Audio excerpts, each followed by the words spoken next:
On the 10th of May 2026, at the Kia Forum in Inglewood, California, Netflix did something it had never quite done before. It put on a live-streamed celebrity roast at the scale of an arena, with a dais full of A-list names, broadcast in real time to millions of people around the world, and handed the entire night over to a comedian who, 7 years earlier, had been fired from his dream job before he even got to start it. The man in the hot seat was Kevin Hart, one of the most successful, sponsor-friendly, broadly beloved comedians of his generation. The man holding the microphone, setting the tone, and steering the chaos for 3 hours was Shane Gillis. Chelsea Handler went to dinner at Jeffrey Epstein's house in 2010. It's just a fun one. You can look it up, there's articles. It wasn't like a big party, there was like 7 people there. And it was like Prince Andrew and Woody Allen were there. Anyway, ladies and gentlemen, Chelsea Handler. What happened that night became one of the most talked about comedy events of the year, for the jokes that landed, for the jokes that didn't, for the controversy that followed, and for the strange, undeniable fact that the host of the event became almost as big a story as the man being roasted. Kevin Hart. He a fool. He a damn fool. Little bastard. Little bastard. Little Kev the bastard. Little Kev. But yeah, it's a nice thing to have occasional. This is the story of the night. Shane Gillis stole the show. What he did right, what he got wrong. Golden State Warriors sounds like a nickname they had for people who died of AIDS in the 1980s. The Golden State Warriors logo is a bridge. Don't show that to Cheryl's husband. And why an arena full of comedians, celebrities, and millions of streaming viewers couldn't stop talking about it. How Shane Gillis got here. To understand why Netflix handed Shane Gillis the keys to a live, globally streamed roast of one of the biggest comedy stars on the planet, you have to understand the strange shape of his career up to that point. Gillis was announced as a new cast member of Saturday Night Live in September 2019. David, that was amazing. What did you think when you saw Orange Juice? I thought that's orange juice. Incredible. Well, it's time for a new challenger, and that's Susan from Kingston. Ready to play. This category is famous figures. These are influential people living. One of the biggest opportunities in American comedy.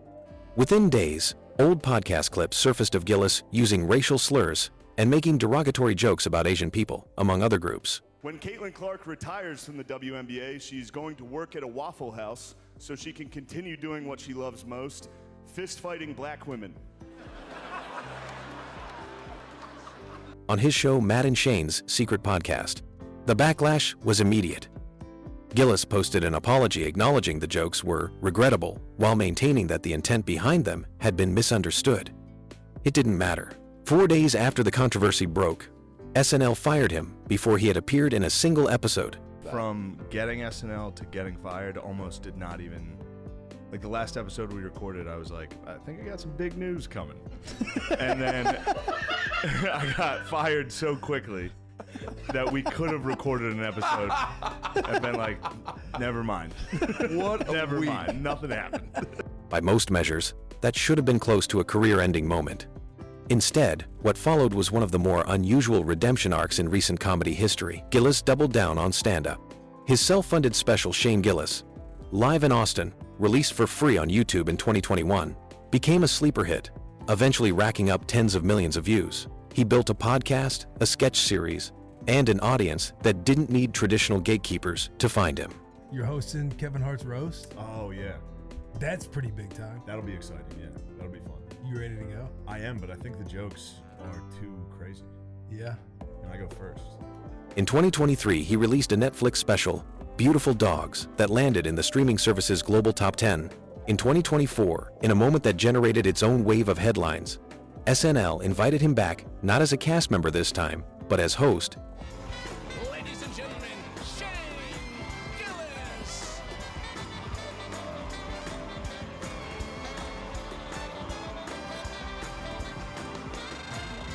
Nearly 5 years to the month after his firing, that hosting appearance was, by most critical accounts, a mixed bag. Some sketches landed. The monologue struggled, and reviewers were split on whether it represented a genuine reconciliation. That was fun. You guys are great. We got a great show tonight. Tate McRae is here. Stick around. We'll be right back.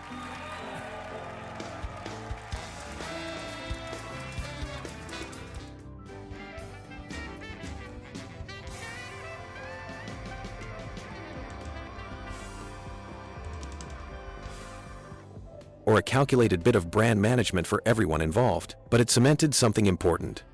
Shane Gillis was no longer a cautionary tale. He was one of the most talked about comedians working. Do you think if you were sober and he was sober that you could wrestle? At least. No. And Ari was fucking with him while he was doing it. Oh, he was gassing him up. Ari was like, Shane, you're so much stronger than him. Just stand up. Yeah, that's what I'm saying. He was like, no, he's not.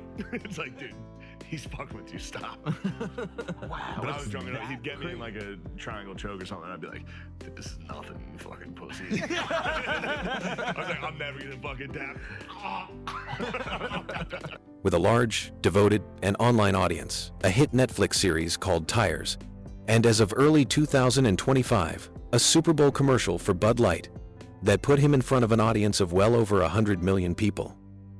By the time Netflix needed someone to host the centerpiece event of its 2026 Netflix Is It Joke Fest, the largest comedy festival in history, by their own description, Shane Gillis wasn't a risky choice anymore. He was, in a very real sense, the obvious one.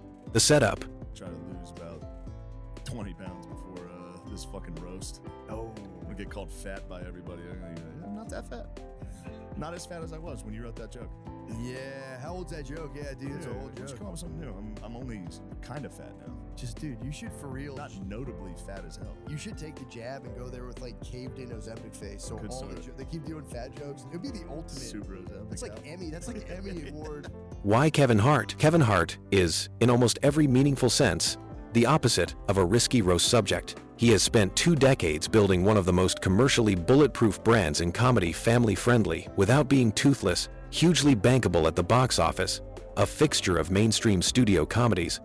And aside from one major controversy involving old homophobic jokes that cost him an Oscars hosting gig years earlier, he's largely stayed out of the kind of controversies that follow comedians who build their identity around provocation. That's exactly what made him an interesting roast subject. A roast works best when there's tension between the target's public image and what the comedians on the dais are willing to say about them. Hart's safe, universally liked persona gave the night a kind of contrast to play against the gap between America's dad of comedy. I watched Kevin Hart has a new special, and it's crazy. It's just crazy. Just like him walking, it's in his own living room. It's cool. It's a cool idea, and obviously I think Kevin Hart's great at stand-up. The last couple of weeks starting to, he's too famous, so some of it kind of sucks, and he doesn't have anybody around him to be like, yo, that's fucking corny, don't do that. But like him walking down his hallway, and there's like pictures of comedians, he's like, the greats, I got like inspiration. Wow, the GOAT, legend, inspiration. And the things that get said about you at your own roast. The dais Netflix assembled was massive by any roast standards. Jeff Ross, It was just like, and I remember Kevin Hart was kind of just coming up, and we would shit in each other's trailer was our joke, be him and Anthony Anderson, and not flush it. So I'd get to work a little early and take a shit in Kevin Hart's trailer and not flush it, and I would just hear him go, "Oh, damn it, Simon!" That was my Kevin Hart impression. We would shit in each other's trailer, man. And That's I remember awesome. watching Kevin Hart going, "This guy's gonna make it," because I remember thinking, the so-called Roastmaster General and one of the last living links to the old Friars Club roast tradition, was there to provide structural credibility. Chelsea Handler, Pete Davidson, Tom Brady, Draymond Green, Regina Hall, Cheryl Underwood, Tony Hinchcliffe, and a surprise appearance from Cat Williams rounded out a lineup that mixed comedy veterans, athletes, and cultural wildcards. Usher opened the night with a specially adapted musical number. Dwayne "The Rock" Johnson, rarely seen doing genuinely mean-spirited comedy, given his family-friendly brand, also took the stage, which was itself one of the most talked-about surprises of the night. And standing in the middle of all of it, introducing every roaster, setting the tone, and absorbing whatever came back his way, was Shane Gillis. The opening Gillis sets the tone. Gillis opened the night by immediately acknowledging the obvious tension in the room. "I'm your extremely white host, Shane Gillis," he told the crowd, framing himself as an almost absurdist choice to be presiding over what he called a celebration of black excellence.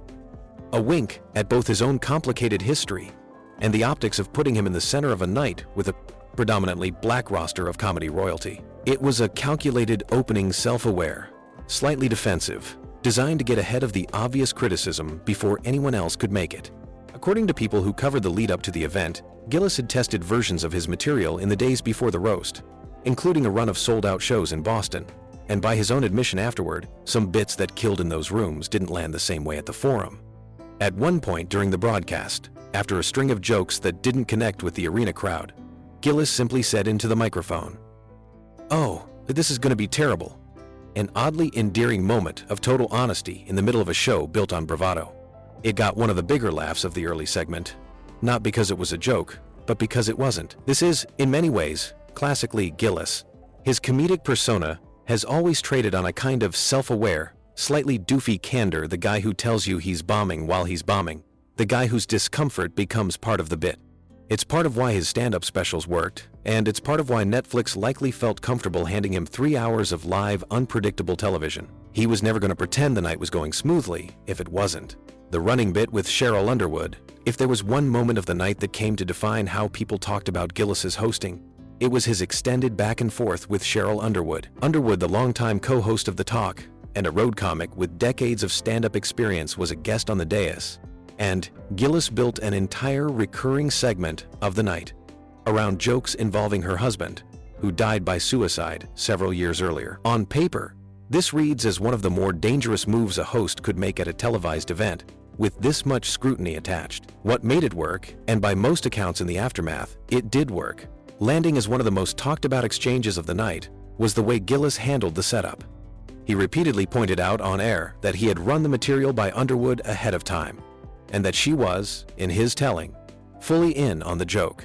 Underwood herself appeared to lean into it rather than recoil from it, and her own set later in the night, which multiple critics singled out as the best individual performance of the evening, built on that same energy. Unfiltered, fearless, and entirely her own. In the recap conversation that followed the roast, this dynamic between Gillis and Underwood was repeatedly cited as one of the clearest examples of a roast joke that shouldn't have worked on paper but did in execution, because the person being joked about was a willing, enthusiastic participant rather than a target caught off guard. It's worth pausing on why this matters structurally. The entire roast format depends on a kind of implicit contract. Everyone on that stage has agreed, by sitting down, to be hit and to hit back.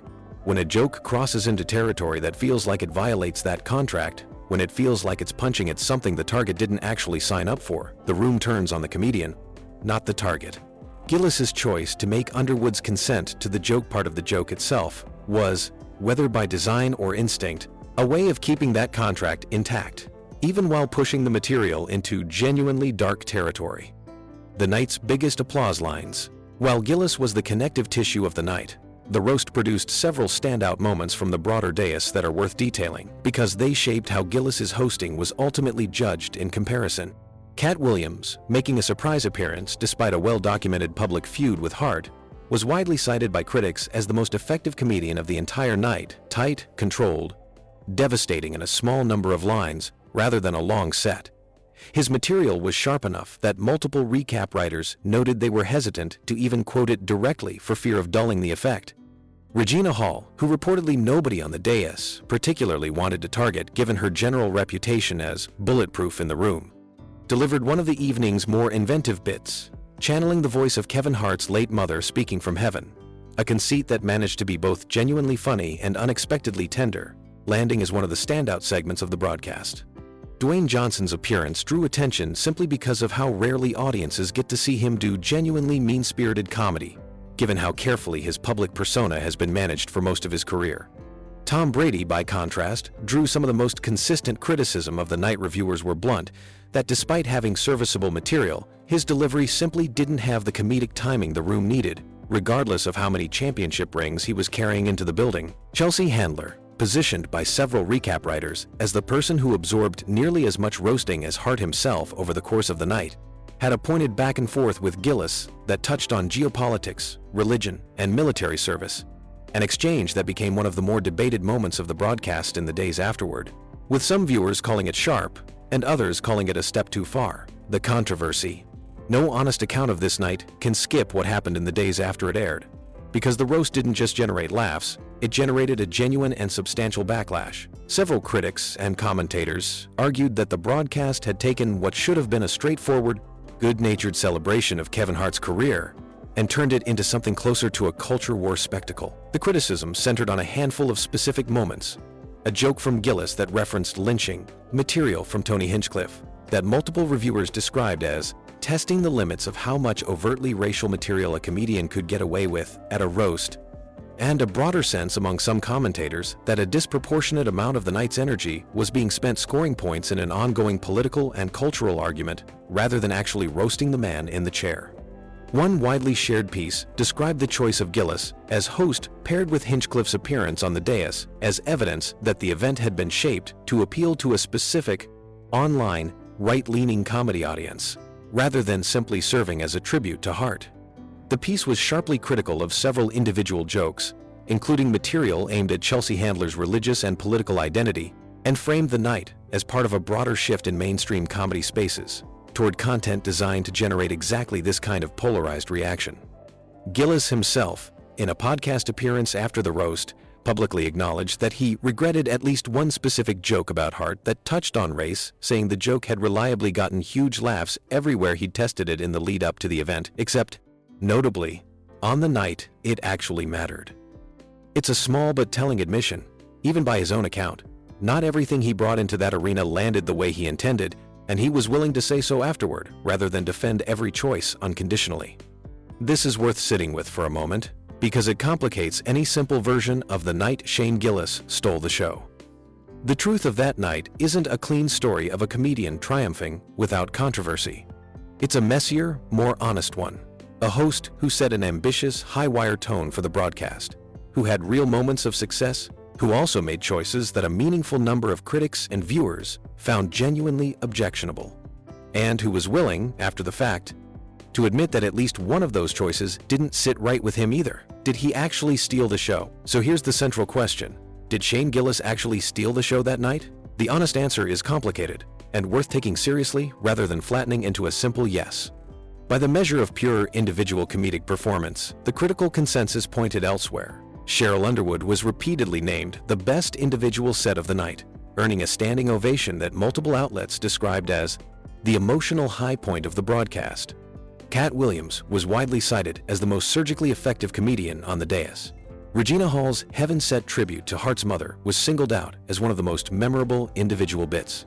So, if stealing the show means having the single best standalone set, Gillis wasn't necessarily the answer to that question on this particular night. But hosting a 3-hour live roast is a different job than delivering a 5-minute set, and it's worth being precise about what that job actually requires. The host has to set the tone for everyone who follows.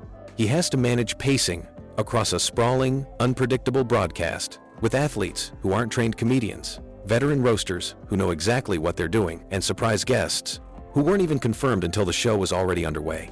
He has to take as much heat as he gives, arguably more, since he's on stage the entire night, rather than for one set.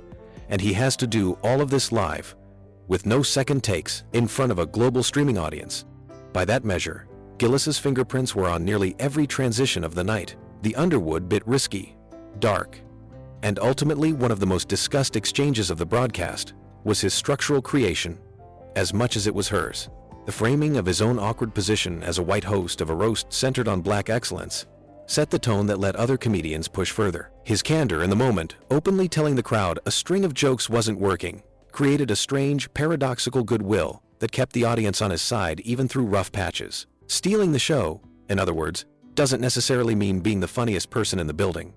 Sometimes it means being the person whose choices shape what everyone else is allowed to do, the person the conversation keeps coming back to, for better and for worse, days and weeks after the broadcast ends. By that standard, Shane Gillis absolutely stole the show. Not because every joke landed, not because the controversy he generated was something to be celebrated uncritically, but because, in an arena packed with A-list talent, surprise cameos, and 3 hours of competing material, it was Gillis's name, Gillis's framing, and Gillis's choices that the entire post-roast conversation kept orbiting around. What it says about the state of the roast. There's a broader story here about what the celebrity roast has become as a format, and Shane Gillis hosting Kevin Hart's roast is a useful lens for looking at it. The roast, historically, was a relatively contained, almost ritualistic comedy form, built on an old-school understanding that everyone involved had agreed to the violence of the jokes in advance, that the target would get the last word, and that the affection underneath the brutality was the entire point. Cheryl Underwood's closing line of the night, reminding the audience that the dais only roasts the people it loves, was a direct, sincere articulation of that old tradition. And multiple reviewers noted it as the line that summed up the spirit of the entire evening. But the format has also become something else in the current media environment. A live, internationally streamed event where every joke is instantly clipped, decontextualized, debated, and absorbed into broader cultural and political arguments that have nothing to do with the person actually being roasted. Several commentators pointed out that a significant portion of the night's most discussed material wasn't really about Kevin Hart at all. It was about religion, politics, racial identity, and the ongoing larger argument about what mainstream comedy is currently allowed to say and who gets platformed to say it. That's not necessarily a criticism unique to this particular roast. It's a reflection of where big, live, broadcast comedy events sit right now, increasingly inseparable from the broader cultural battles happening around them, whether the comedians on stage intend that or not. Shane Gillis, by virtue of his own history fired once for crossing a line, rebuilt his career partly on an audience that saw that firing as unjust, and now handed the microphone for one of the biggest comedy broadcasts of the year, was always going to be a lightning rod the moment he walked out holding that microphone. The fact that the night became as much about him as it was about Kevin Hart wasn't really an accident. It was, in a sense, the inevitable outcome of putting him in that chair. Kevin Hart, by the end of his own roast, did what every roastee in this tradition is supposed to do. He took the stage and spent roughly 15 minutes delivering his own clapbacks at everyone who had spent the previous 3 hours tearing him apart. But when the night was over, when the clips had been cut and circulated and argued about for days afterward, it wasn't Hart's name dominating the conversation. It was Gillis's. The jokes that worked, the jokes that didn't, the bit with Cheryl Underwood that somehow turned genuinely dark material into one of the warmest moments of the night. The joke he later admitted, on his own podcast, that he wished he'd left out. The framing, the tone, the candor, the controversy, all of it orbiting around the man holding the microphone rather than the man in the hot seat. That's an unusual thing for a roast to produce. Roasts are supposed to be about the person being roasted. On the 10th of May 2026, at the Kia Forum, for one night, it became about something else, about a comedian whose entire career has been defined by getting fired before he got the chance to start, building an audience from the wreckage, and ending up, several years later, as the person Netflix trusted to run the biggest comedy event in company history. Whatever you think about the jokes that night, and there's plenty of room to think different things about different ones, it's hard to argue that Shane Gillis didn't make the night his. Thanks for watching. If you watched the roast yourself, let us know in the comments which set you thought actually won the night, and whether you think Gillis deserved the credit he got for running the show. Subscribe for more breakdowns like this one. See you in the next one.